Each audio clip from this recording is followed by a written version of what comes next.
तुम्हें पुत्र की प्राप्ति अवश्य हो। गुरु आज्ञा पाकर दशरथ जी ने यज्ञ कराया। उस यज्ञ में से अग्निदेव ने खीर लेकर के प्रकट। अग्निदेव ने खीर दशरथ जी को दी। दशरथ जी ने वो खीर अपनी तीनों रानियों में वितरण कर दी। सुमित्रा मैया अपने उस प्रसाद के भाव को खिड़की पर रख करके कुछ कार्य करने चले गए। एक पक्षी आया, उस खीर को लेकर के आकाश में उड़ गया। पहाड़ों के ऊपर से गुजर रहा था तो अचानक उस पक्षी के हाथ से वो प्रसाद छूट गए। उन्हीं पहाड़ों पर मैया अंजना तपस्या कर रही। वो प्रसाद मैया अंजना की गोदी में जाएगा। मैया अंजना ने उस प्रसाद को ग्रहण किया और कुछ समय बाद मैया एक सुंदर से पुत्र को जन्म देती है, जिनका नाम है हनुमंत लाल। बोली हनुमंत लाल की। अब मैया सुमित्रा उदास हो गई। मेरे भाग्य में शायद संतान का सुख है ही नहीं। तो कौशल्या मैया और कैकेयी मैया ने अपने प्रसाद में से थोड़ा सा भाग मैया सुमित्रा को दिया। 2 भाग मिले तो मैया सुमित्रा ने कहा मेरे भाग्य की जो संतान थी वो तो चली गई, लेकिन हाँ आप ही द्वारा ये संतान मुझे प्राप्त होगी। तो मेरी जितनी भी संतानें होंगी, जो भी संतान होगी, वो आपके पुत्रों की सेवा में ही लगी हुई है। धीरे धीरे समय बीता। भगवान के प्रकट होने का समय नजदीक आया। बहुत स्वामी तुलसीदास जी ने बड़ा सुंदर भाग लिखा है।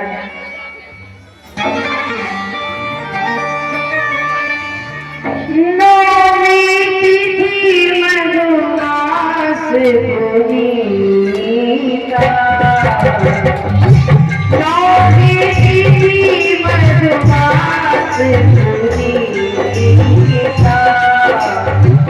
शुक्ल पक्ष अभिषेक हरि पुनीता, अभिषेक हरि प्रीता, नौमी तिथि मधुमास पुनीता, शुक्ल पक्ष अभिषेक हरि प्रीता, शुक्ल पक्ष अभिषेक हरि प्रीता। नौमी तिथि मधुमास, नौमी तिथि अभिजीत मुहूर्त में दिन के ठीक 12 बजे प्रभु श्री राम चतुर्भुज रूप में अपनी मैया के सामने प्रकट हुए। बोले श्री रामचंद्र भगवान की। और जैसे प्रकट हुए कौशल्या मैया तो बस देखती रह गई। अब देखो ध्यान सुनो। कौशल्या मैया देखती रह गई। राम जी ने कहा मैया तेरे लाला है रेसो पर द्वार खोल ताकि सबको पता चल जाए कि तेरे लाला गए। मैया बोली 4 हाथ बनाना कौन को व्यवस्था, 4 हाथ बनाना देखो कौन को। भगवान बोले बोले मतलब ये पहले 2 हाथ हटाओ। क्या हटाओ? 2 हाथ हटाओ। राम जी ने 2 हाथ हटाए। बोले भैया अब एगो मित्रों लाला अपना द्वार खोल दे। सब राह देख रहे हैं मेरी, कब लाला होगा, कब खुशी गाएंगे, कब बधाई गाएंगे। मैया बोली 5 हाथ बनाना कब देखो। राम जी बोले मैया हम तो यहाँ मारे आए गए ताकि लोगों को परिश्रम ना करना पड़े, हमारी सेवा ना करनी पड़े। मैया बोली मैं सेवा कर लूंगी पर छोटे हो जाओ। राम जी छोटे हो गए। बोले भैया अब है वो मेरे लाला, अब तो खोल दे द्वार। मैया बोली ऐसा कौन सा बालक है जो कपड़े पहन कर के जन्म लेता है, पहले नंगे तो है जाओ। राम बोले नंगा भी होना पड़े। राम जी ने बोला ठीक है भैया हमको मैं है तेरा लाला। मैया बोली लाला पड़े गए। राम जी बोले तो बात मालूम मैया मैया बोले जब किसी के बालक होता है तो बताने की आवश्यकता नहीं पड़ती कि बालक हो गया। जब बालक रोता है ना तो अपने आप पता चल जाती है, पहले रो तो सही। राम जी बोले रोना भी पड़े। माता के कहने पर राम जी ने रोना प्रारंभ हो गया है और सभी ने खूब धूम मचाई है। बधाई हो मैया के लाला भैया और बड़ा सुंदर भाव।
सुनिए